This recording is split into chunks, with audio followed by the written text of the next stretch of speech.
Trigonometry में exercise 9.1 का question number 8 हल करने जा रहे हैं। सवाल है कि एक पेडेस्टल के ऊपर एक मूर्ति लगी है और मूर्ति के शिखर एवं तल का उन्नयन कोण 45 डिग्री और 60 डिग्री है, ठीक है। और मूर्ति की ऊंचाई कितना निकल गया? 1.6 मीटर मूर्ति की ऊंचाई है, तो हमें पेडेस्टल की ऊंचाई निकालनी है। Suppose that this is pedestal. Pedestal का मतलब समझ रहे हो? चबूतरा। देखते हो शहरों में मूर्तियां लगी हैं तो उसमें चबूतरा होता है ऐसे का, तो चबूतरा को ही पेडेस्टल बोलते हैं। ये पेडेस्टल हो गया। इसके ऊपर एक मूर्ति लगी है।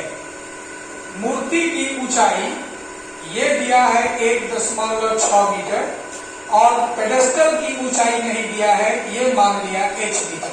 ये हमें निकालना है। ओके, अब 7वां सवाल से मिला, ध्यान दो। 7वां में भवन था, भवन की ऊंचाई दिया था 20 मीटर। ये इस ऊपर टावर था, उसकी ऊंचाई निकालनी थी। यहाँ जस्ट उल्टा, ऊपर वाले का ही मान है, मूर्ति की ऊंचाई दिया है और जिस चबूतरे पर मूर्ति लगी है उसकी ऊंचाई हमें निकालनी है। अब यहाँ जमीन की सीधी रेखा पर एक इसका उन्नयन कोण और एक इसका आधार का उन्नयन कोण दिया हुआ है 45 डिग्री और 60 डिग्री। उसमें भी 45 और 60 था। 7वां बोलो था कि नहीं था? सब प्रक्रिया साथ जैसा ही चलेगी। अब यहां लिखेंगे, क्या लिखेंगे? सबसे पहले माना कि, या प्रश्न से पहले दिखा दीजिए। प्रश्न से मूर्ति की ऊंचाई जो दिया है उसकी ऊंचाई दिखाइए। 1.6 मीटर। अच्छा, माना पेडेस्टल की ऊंचाई, पेडेस्टल की ऊंचाई h मीटर है। ओके, वहां क्या माने थे 7वां में? प्रश्न से भवन की ऊंचाई 20 मीटर और संचार टावर की ऊंचाई माना कि h मीटर है। यहाँ इसी की ऊंचाई माननी होगी और मूर्ति की ऊंचाई दिखा देनी है, ठीक है। और दोनों का आधार x मीटर माना, A, B, C और D। CD आधार है ना, तो आधार CD को क्या मान लिया? x metre. अब बारी बारी से दोनों त्रिभुज को उठाना है। एक त्रिभुज है ACD, बड़ा वाला ACD, और एक है BCD। तो पहले BCD को ले लीजिए। इसलिए समकोण त्रिभुज BCD में कौन निष्पत्ति लागू होगी? 7वां सवाल बना था तो कौन निष्पत्ति लगी? इतना देर लगता है बताने में। मैं पहले ही बोल दिया कि आप सब में tan theta equal to P बटे B, लंब बटे आधार।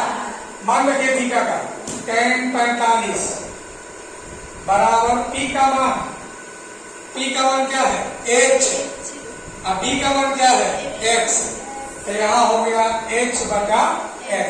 मान रखिए 45 का मान 1 होता है, H बटा X, ये गुणा करेंगे तो X बराबर H आएगा। नंबर 1 नंबर डाल के छोड़ देंगे। Okay, now take the second triangle ACD, जिसका थीटा कितना है? 60 डिग्री। अब लिखेंगे इसी प्रकार समकोण त्रिभुज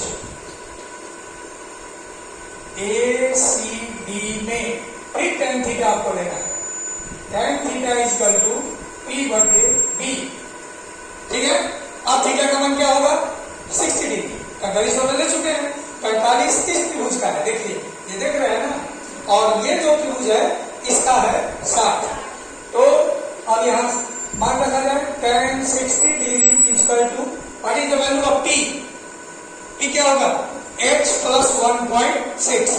7वां सवाल में क्या होता है? 20 प्लस h, तो अब पूरा तो एकदम हो जाएगा यहां से वहां तक, तो इसलिए अब यहां हो जाएगा x plus 1.6 divided by x। d का मान x है। Now put the value of tan 60 degree, this is 30 under root 3 x plus 1.6 बटे x। क्लियर? गुणा क्या जाएगा? x equal to x plus 1.6, equation number 2। ठीक है। अब हमको क्या निकालना है? h का मान निकालना है ना, यहाँ h है ना, बोलो है क्या है? x। पहला समीकरण में x किसके बराबर है? तो अब इसी समीकरण में जहाँ x है वहां अब h मान रख दिया जाएगा। तो समीकरण 2 में x का मान रखने पर यहां बना देते हैं। समीकरण 2 में x का मान रखने पर लेंगे दूसरा समीकरण यह है हम लोगों का √3x बराबर h प्लस 1.6। अब ये √3h हो जाएगा। बोलो x के स्थान पर क्या मान रख देना है? h बराबर h प्लस 1.6। ठीक है। अब इस h को पक्षांतर करा लो, इधर 1.6 वही रह जाएगा, तो √3h माइनस h बराबर 1.6। अब दोनों में से h कॉमन ले लो, अंदर बच गया √3 माइनस 1। बोलिए h के स्थान पर 1 होगा कि नहीं होगा? अब बराबर 1.6। अब वैल्यू रख दीजिए, ये कितना होगा? 1.73 माइनस 1 बराबर 1.6, h इंटू 0.73 बराबर 1.6, इसलिए h बराबर 1.6 डिवाइडेड बाय 0.73। इतना h बराबर इतना, इसलिए h बराबर का यह क्या बोला के नीचे अब दशमलव हटा दीजिए। इसका दशमलव हटेगा तो नीचे 10 जाएगा, और इसका दशमलव हटेगा तो ऊपर 100 जाएगा। तो 16 गुणे 100 आप बटा में 73 गुणे 10। अब कटाइए, जो कट रहा है 2 बचे 10, 2 8 16, 5 से इसको कटा दीजिए 20 बार, 20 8 160 डिवाइडेड बाई 73। दशमलव में कर देंगे इसको, है ना, भाग लगा दीजिए। 160 73 दूनी 146, 4 5 में से 4 गया 1.0, 73 एकम 73, यह हो गया 7, ये हो गया 13 में से 7 गया 6। अब ये जाएगा 7 42, 7 9 63 9 बार 9 9 81 9 23 27 8 35 3 9 7 63 66 9 10 जाएगा। ये लमसम आपका आंसर ये आएगा 2.19। ये होगा 2.19 मीटर। आंसर ये है पेडेस्टल की ऊंचाई।